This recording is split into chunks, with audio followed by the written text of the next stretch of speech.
On va passer. Donc, on disait que François Parcy n'avait pas pu venir, mais on voudrait passer un extrait d'un interview qu'il avait donné sur le sujet de la domestication. Donc, on va essayer de le retrouver.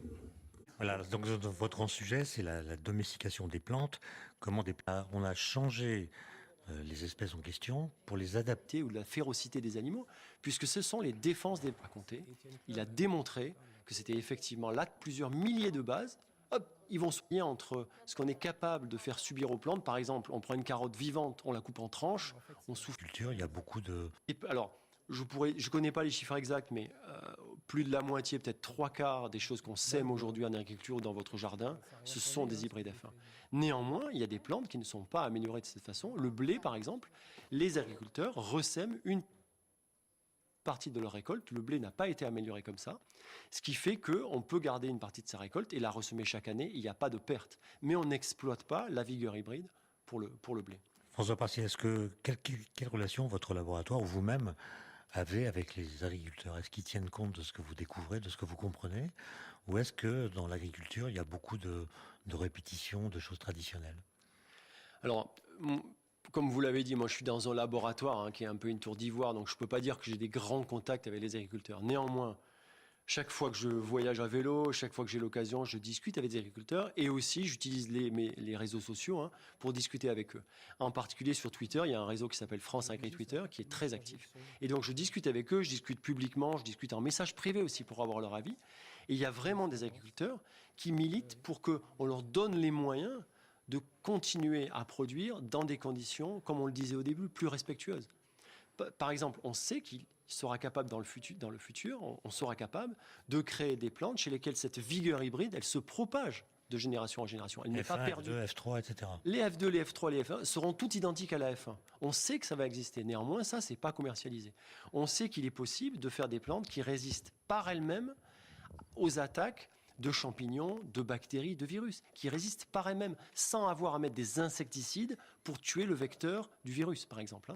Et donc, les agriculteurs avec lesquels je discute, certains d'entre eux sont impatients de voir arriver, ils ont le même rêve que Baudelaire, ces fleurs nouvelles qui auront une vigueur qui n'est pas aujourd'hui présente dans les plantes qui sont cultivées. Alors il y a des mots qui sont toujours chargés d'un halo symbolique plutôt négatif, notamment le terme plante transgénique. Alors qu'est-ce que c'est qu'une plante transgénique? Est-ce qu'on peut l'expliquer rapidement? Et en quoi elle se confond ou non avec ce qu'on appelle un OGM? Alors, effectivement, il faut bien expliquer tout ça. Je vais faire un petit survol très bref de la domestication. Au début, on a sélectionné des plantes qui apparaissaient dans la nature avec des mutations. Ensuite, on a croisé des plantes qui venaient d'endroits différents, donc qui avaient évolué séparément, accumulé des mutations. On les a croisées entre elles et on a mis ensemble des mutations qui ne s'étaient jamais vues. Ensuite, on a compris qu'on pouvait introduire des mutations avec des rayons X, des rayons gamma, des agents chimiques mutagènes. Et enfin, dans la fin des années 80, on s'est rendu compte qu'on pouvait exploiter un mécanisme naturel mais qu'on détournait pour aller introduire de l'ADN étranger dans des plantes. On peut prendre de l'ADN de n'importe quel organisme et le faire entrer dans le génome de la plante. Ça, c'est ce qu'on appelle les plantes transgéniques. Ça a servi à faire des plantes qui résistent aux herbicides, qui résistent à certains insectes. On pourrait en parler longuement. Ce qui est appelé OGM, aujourd'hui, ce sont à la fois ces plantes transgéniques et les plantes dans lesquelles on a introduit des mutations par la mutagénèse par les rayons, par exemple. La grande différence, c'est que si on a introduit des mutations au hasard, on appelle ça des OGM non régulés, il n'y a pas de loi spéciale, on les mange tous les jours depuis 80 ans, ça ne présente aucun danger apparent, etc. Donc ça, ce n'est pas régulé. Mais les plantes transgéniques, elles, en Europe en tout cas, sont sévèrement régulées, au point d'être quasiment pas cultivées. Il y a un peu d'exception en Espagne et au Portugal, mais elles sont interdites en Europe. Elles sont par contre cultivées massivement en Amérique du Sud, par exemple. Donc, moi, j'aime pas trop le terme OGM parce qu'il englobe beaucoup de choses. Je préfère parler de plantes transgéniques, effectivement, ADN étranger introduit à l'intérieur du génome, versus plantes dans lesquelles on a simplement mis des mutations, et ça, ce sont des OGM non régulés.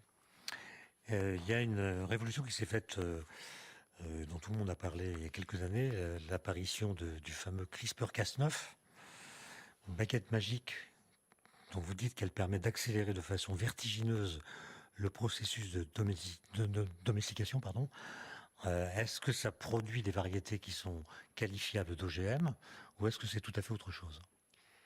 François Parcy. C'est une très bonne question. Avant d'y répondre, je dois dire qu'effectivement, CRISPR-Cas9 ou les autres façons d'aller introduire des petits trous dans les génomes, c'est un outil extrêmement puissant.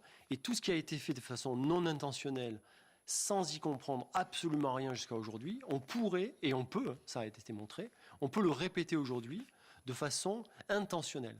On peut choisir de prendre une petite tomate qui vaut rien du tout mais qui pousse sur des sols salés et la faire grossir. Ça a été fait sur la tomate qui s'appelle Solanum pimpinellifolium, avec un joli nom.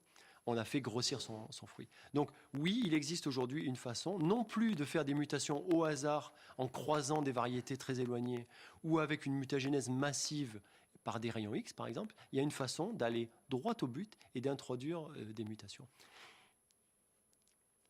En quoi c'est une révolution pour vous? C'est une révolution parce que jusqu'à présent, on mettait des mutations partout et on essayait de trier celles qui étaient néfastes pour la plante et celles qui étaient bénéfiques pour les humains. Aujourd'hui, au lieu de faire ça, on peut utiliser les 30 ans de connaissances en génétique moléculaire. Depuis la fin des années 90, on accumule des connaissances massives qui n'existaient pas au début des plantes transgéniques. Et aujourd'hui, au lieu de mettre des mutations partout et de trier, voilà, est-ce qu'il n'y en a pas par hasard qui nous arrange et puis maintenant il faut nettoyer toutes celles qui nous dérangent, on peut choisir de mettre simplement des mutations qui nous arrangent. Et quand je parlais tout à l'heure de rendre la vigueur hybride éternelle, eh bien on peut choisir avec cette mutation CRISPR de rendre un riz éternellement vigoureux, avec l'agriculteur qui peut ressemer une partie de sa récolte de riz, alors qu'aujourd'hui, ce n'était pas possible. On peut choisir d'avoir des plantes résistantes à des tas de maladies, on peut choisir d'avoir du blé dépourvu de gluten. On peut faire des tas de choses grâce à ces outils. Il faut un ciseau et un guide. Il faut un ciseau et un guide. Il faut le Alors, guide. qu'est-ce qu'on appelle le ciseau et qu'est-ce qu'on appelle le guide, en l'occurrence? Le ciseau, c'est une protéine qui s'appelle Cas9, et donc c'est elle qui va couper l'ADN. C'est une enzyme qui a la capacité à faire une section de l'ADN. Le guide, c'est celui qui va dire au ciseau où aller. C'est une sorte de GPS, une balise dans un. C'est vraiment, vous voyez, un génome, c'est gigantesque. Voilà. Et en fait, on a la capacité d'amener les ciseaux exactement là où on veut. Alors, il peut faire une ou deux erreurs. Hein. Parfois, il va couper au mauvais endroit. Mais par rapport à ce qui se produit dans la nature, c'est juste des nombres absolument ridicules. Donc, en fait, on a ce guide qui amène le ciseau coupe. Lorsqu'il coupe, la cellule va réparer. Des fois, elle répare bien, ça fait rien. Des fois, elle répare mal, ça fait une petite mutation.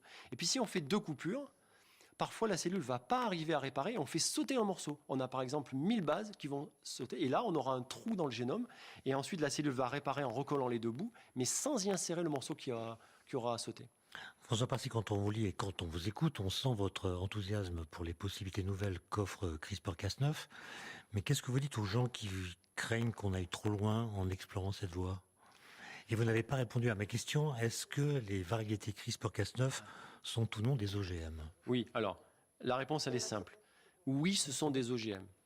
Ce sont des OGM parce que, sous l'influence de la technologie humaine, on a introduit des mutations voulues dans une plante. On a introduit 5 mutations dans une plante. Pour moi, ce sont des plantes qui sont beaucoup moins modifiées que celles qu'on utilise depuis 80 ans, qu'on consomme depuis 80 ans, et qui ne sont pas régulées. Donc, je pense que la logique voudrait que ces plantes-là, elles ne soient pas non plus régulées et qu'on facilite leur utilisation. Mais oui, la réponse elle est très claire, ce sont des OGM, ce sont des plantes qui ont été génétiquement modifiées par les mains de l'homme. Alors, effectivement, moi je pense que l'agriculture aujourd'hui, comme vous l'avez dit en introduction, elle a des défis énormes. Elle doit continuer à produire à des coûts à peu près corrects. Elle doit, si possible, résister au changement climatique, ce qui va être pas une mince affaire pour les plantes. Elle doit éviter d'augmenter le changement climatique avec ses émissions soit de méthane, soit de CO2. Et elle doit aussi minimiser l'utilisation des intrants, l'eau, les engrais, les pesticides. Tout ça, c'est un enjeu colossal. C'est une face nord à gravir, vraiment. C'est une très grosse montagne. Est-ce que CRISPR, c'est la baguette magique et que ça va tout résoudre? Bien sûr que non. Moi, je pense que changer nos habitudes alimentaires, introduire des nouvelles variétés, introduire des nouvelles espèces, aller vers l'agroécologie, tout ça, ce sont des possibilités pour tenter de résoudre les défis qui aujourd'hui s'offrent à nous. Mais je pense que les variétés CRISPR, c'est un outil formidable.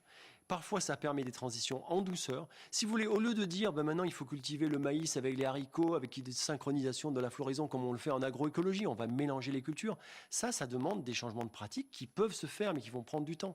Si simplement on vous donne une variété de betterave qui résiste au virus, c'est plus facile. La transition vers des pratiques qui seront beaucoup plus écologiques, eh bien, elle est plus facile avec des variétés qui sont d'elles-mêmes renforcées par la capacité naturelle des plantes à se défendre, parce que les plantes possèdent des gènes de résistance aux virus, aux bactéries, aux champignons, aux oomycètes, etc. Prenons un autre exemple. Est-ce que CRISPR-Cas9 permet de domestiquer des... Voilà, et ça fait une très bonne transition sur les prochains webinaires ou colloques qu'on va faire sur les NGT, puisque c'est des sujets d'actualité très, très discutés. Et puis on va conclure le colloque avec Thierry. C'est vraiment non, mais on voulait d'abord vous remercier d'avoir été présent, c'est-à-dire poser des questions, remercier les orateurs pour la qualité de leur présentation.